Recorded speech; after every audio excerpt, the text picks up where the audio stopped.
آپ کا تعلق ایک بر صغیر کے منفرد اور بڑے ہی ایک اسلامی گھرانے سے ہے. آپ کے جو پرنانت ہے علامہ یوسف بنوری، وہ مولانا انور شاہ کاشمیری کے شاگرد رہے، اور ساتھ میں انہوں نے کراچی میں ایک بہت بڑا مدرسہ بھی قائم کیا جو علامہ بنوری ٹاؤن کے نام سے جانا جاتا ہے. ایک اتنے بڑے مذہبی گھرانے میں آپ کی ولادت ہوئی، اس کے بعد وہ کون سے فکری مسائل تھے یا کچھ علمی مسائل رہ گئے تھے جو حل طلب تھے کہ وہ حل نہیں ہو سکے اور آپ کو پھر جا کر خامدی صاحب کی شاگردی اختیار کرنی پڑی؟ دیکھیے، میرے والد صاحب نے مجھے ہمیشہ ایک بات پر بڑا متنبہ رکھا، وہ یہ تھا کہ جب تک آپ کو اپنے زمانے کا علم نہیں ہوگا، صحیح، آپ جو بھی دینی تعبیر پڑھتے ہیں، سمجھتے ہیں، اس کی تبلیغ ارشاد اور کرتے ہیں، اس کی ریلیونس اپنے عہد کے ساتھ پیدا نہیں کر سکتے. تو زمانے کو جانو سب سے پہلے. صحیح. اس مشق کے لیے انہوں نے مجھے 12 سال کی براڈ بیس تعلیم دلوائی. میں وہ تعلیم حاصل کرنے کے بعد جب دینی روایت کی طرف میرا التفات ہوا اور اپنے انہیں بزرگوں اور آبا کی جو جاری کردہ سلسلے تھے وہاں پہ میں نے شرف تلمذ طے کیا، تو کچھ ہی عرصے بعد مجھ پر یہ بات واضح ہو گئی کہ جو کچھ بیان کیا جا رہا ہے یہ علم، عقل، استدلال اور موجودہ حالات کی مطابقت سے کہیں بھی ہم آہنگ نہیں ہے. اچھا. اضطراب پیدا ہونا شروع ہوا. صحیح. جب اضطراب پیدا ہونا شروع ہوا تو ہم اپنے انہی علماء کی خدمت میں حاضر ہوتے تھے. صحیح. ان سے پوچھتے تھے کہ بھئی یہ جو بات آپ بیان کر رہے ہیں دین کے نام پر، یہ ممکن کیسے ہے؟ صحیح. اس کی عملی افادیت کیا ہے؟ اس کا ثبوت کیا ہے؟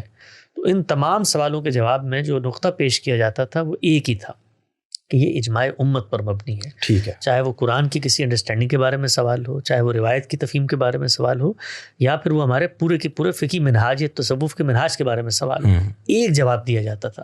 تو اصل میں یہ وہ بنیادی جواب ہے جس پر عدم اطمینان پیدا ہوا. اچھا. کہ اتنی بڑی تعداد لوگوں کی اگر کوئی بات کر رہی ہے تو وہ بات تو علم اور عقل کے کسی مسلمے پہ مبنی ہوگی نا. بالکل ٹھیک ہے. یا لوگوں کا جم غفیر کسی چیز کی درست یا غلط ہونے کی اپنی ذات میں دلیل بن جاتا ہے.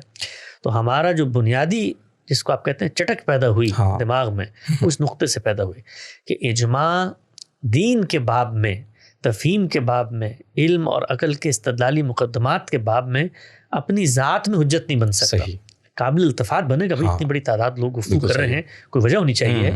لیکن یہ کہ وہ گفتگو کر رہے ہیں، ان کی رائے ہے، اس پر نسل بنیاد پہ تو نقطہ نہیں مانا جاتا. تو یہاں سے اضطراب پیدا ہونا شروع ہوا. جب اضطراب پیدا ہوا تو پھر جو معاصر افکار ہمیں دستیاب رہے، کچھ چیزیں پہلے پڑی ہوئی تھیں، ان کے لنکس واضح ہونا شروع ہوئے. تو اس ایک لمبا سفر ہے، کئی سال کا، 8-10 سال گزرے دور طالب علمی ہوئے، کہ جہاں پر پھر ہم نے غامدی صاحب کو دریافت کیا اور ان کا جو پورا کا پورا منہاج ہے اس کو پڑھنے کا آغاز کیا. اور ابھی بھی اسی منہاج کو سمجھنے کے سفر میں 10-15 سال گزر گئے، میں جاری ہوں. اور بنیادی نقطہ یہی ہے کہ جو اصول ہیں ان کی اطلاق کے ساتھ ریلیونس پیدا ہونی چاہیے. جو دلائل آپ بیان کر رہے ہیں ان کو سورسز میں کوالیفائی ہونا چاہیے. صحیح. کیونکہ اگر تو میں کارل مارکس کی، فیثاغورس کی، افلاطون کی بات کو مان رہا ہوں تو پھر تو میں ان کی کسی بھی روایت سے اس بات کو اخذ کر لوں گا. اگر میں خدا کی سند سے کوئی بات کر رہا ہوں تو ابھی خدا نے بتانا ہے کہ وہ کیا بات ہے، کہاں بیان ہوئی ہے. جب وہ بات سامنے آ جاتی ہے تو آنے کے بعد پھر کچھ علمی اور عقلی مسلمات ہیں جن کے ذریعے سے ہم ان کو سمجھتے ہیں. مثلا وہ بات قرآن میں آ گئی ہے تو قرآن عربی زبان میں ہے.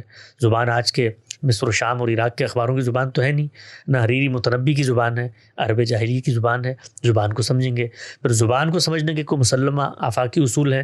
بھئی لفظ ہے تو اس کا معنی ہے، تواتر سے منتقل ہوتا ہے، اس کا ایک کانٹیکسٹ ہے، اس کا سیاق و سباق ہے، کلام کے اندر آ کے الفاظ معنی بیان کرتے ہیں. تو اس سے بنیادی جو اسٹرکچر ہے اس نے متاثر کرنا شروع کیا. غامدی صاحب نے اپنی پوری کی پوری دینی تفہیم کو 2 جگہوں پر بیان کیا. ایک ان کی کتاب میزان میں اصول و مبادی کا مقدمہ ہے، اور ایک دین حق کا مقدمہ ہے.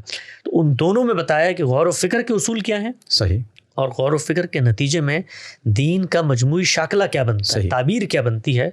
تو یہ وجہ ہوئی، ان کے علم نے متاثر کیا، اور جس وقت متاثر کیا تو پھر ہمیں مجبور ہو کر، یہ کوئی ہماری قربانی ہے، سیکریفائز نہیں ہے، ہمارے سامنے کوئی رستہ ہی نہیں تھا کہ پھر ہم اس فکر کو نہ صرف یہ کہ اپنائیں بلکہ اس کی دعوت و تبلیغ اس دنیا کے اکناف عالم تک پہنچائیں.